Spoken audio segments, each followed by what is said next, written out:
মসজিদুল আকসা, নবীদের ভূমি, ইসলামের প্রথম কিবলা ও হাজার বছরের ইতিহাস।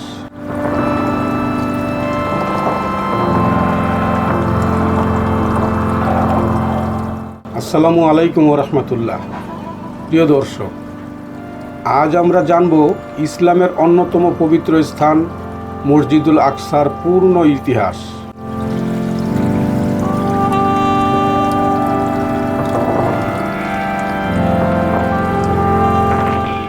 এটি এমন একটি স্থান যার সঙ্গে জড়িয়ে আছে অসংখ্য নবীদের স্মৃতি, ইসলামের প্রথম কিবলার মর্যাদা এবং মিরাজের অলৌকিক ঘটনা এবং হাজার বছরের ইতিহাস।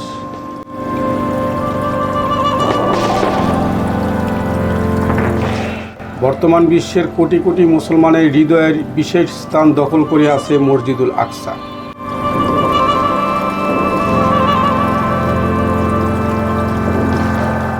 কিন্তু অনেকেই জানেন না এই ইতিহাস কতটা প্রাচীন এবং কতটা ঘটনাবহুল।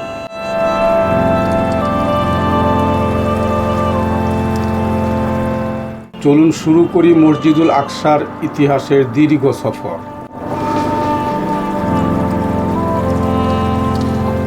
মসজিদুল আকসার সূচনা।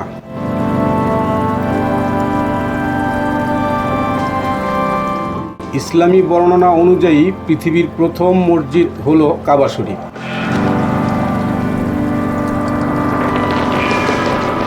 আর দ্বিতীয় মসজিদ হল মসজিদুল আকসা।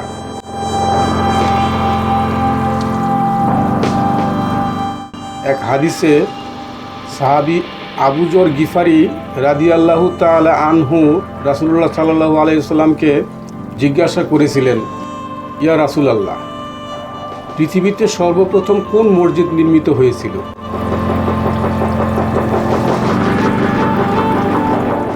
রাসূল সাল্লাল্লাহু আলাইহি ওয়াসাল্লাম বলেন, মসজিদুল হারাম। তিনি আবার জিজ্ঞাসা করলেন, এরপর কোনটি? রাসূল সাল্লাল্লাহু আলাইহি ওয়াসাল্লাম বললেন, মসজিদুল আকসা।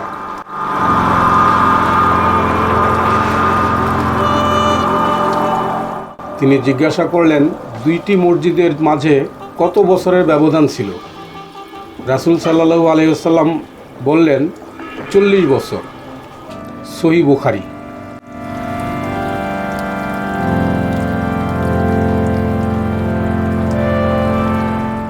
অনেক আলেম ওলামাদের মতে হযরত আদম আলাইহিস সালাম কাবা শরীফ প্রতিষ্ঠার পর মসজিদুল আকসার ভিত্তিও স্থাপন করেছিলেন।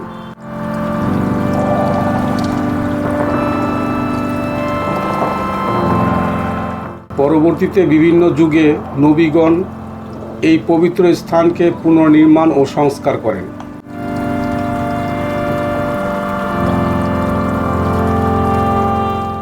হযরত ইব্রাহিম আলাইহিস সালাম ও তার বংশধরদের যুগ।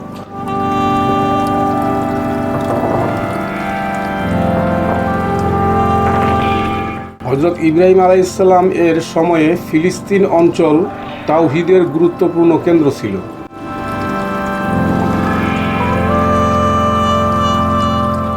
তার নাতি হযরত ইয়াকুব আলাইহিস সালাম এবং তার বংশধরগণ এই ভূমিতে বসবাস করতেন।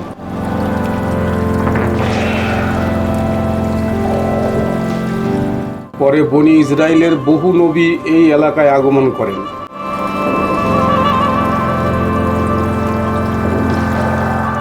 হযরত ইউসুফ আলাইহিস সালামের যুগের পর বনি ইসরাইল মিশরে চলে যায়।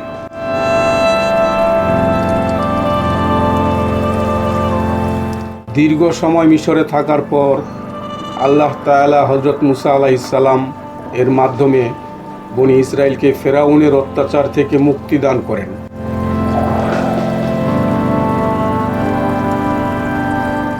এরপর তিনি তাদের পবিত্র ভূমি ফিলিস্তিনে প্রবেশের নির্দেশ দেন।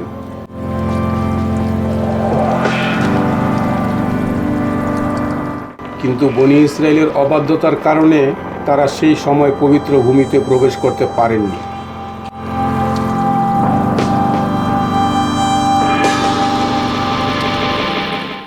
ফলে আল্লাহ তাআলা তাদেরকে বহু বছর মরুভূমিতে ঘুরে বেড়ানোর বিধান দেন।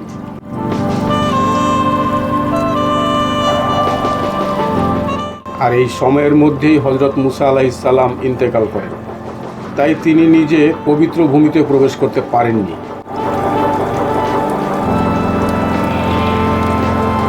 হজরত দাউদ আলাইহিস সালাম ও হজরত সুলাইমান আলাইহিস সালাম এর যুগ।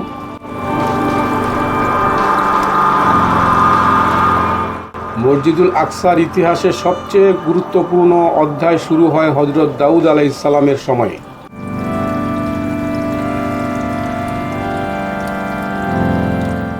তিনি জেরুজালেম নগরীকে কেন্দ্র করে একটি শক্তিশালী ইসলামী রাষ্ট্র প্রতিষ্ঠা করেন।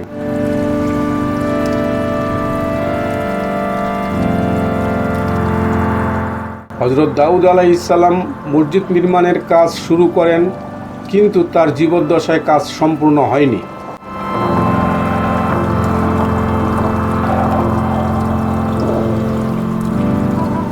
পরবর্তীতে তার পুত্র হজরত সুলাইমান আলাইহিস সালাম বিশাল আকারের মসজিদটি নির্মাণ সম্পন্ন করেন।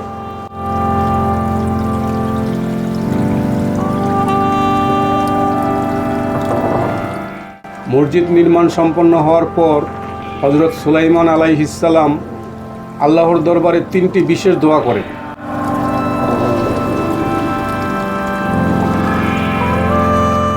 প্রথমত, তিনি আল্লাহর ন্যায় বিচারের সঙ্গে সামঞ্জস্যপূর্ণ প্রজ্ঞা ও ফয়সালার ক্ষমতা চান।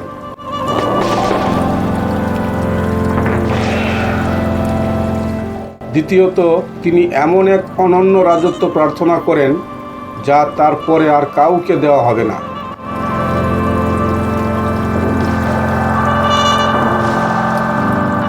তৃতীয়ত, তিনি দোয়া করেন যে ব্যক্তি একমাত্র নামাজের উদ্দেশ্যে মসজিদুল আকসায় আসবে সে যেন তার সমস্ত গুনাহ থেকে পবিত্র হয়ে ফিরে যায়।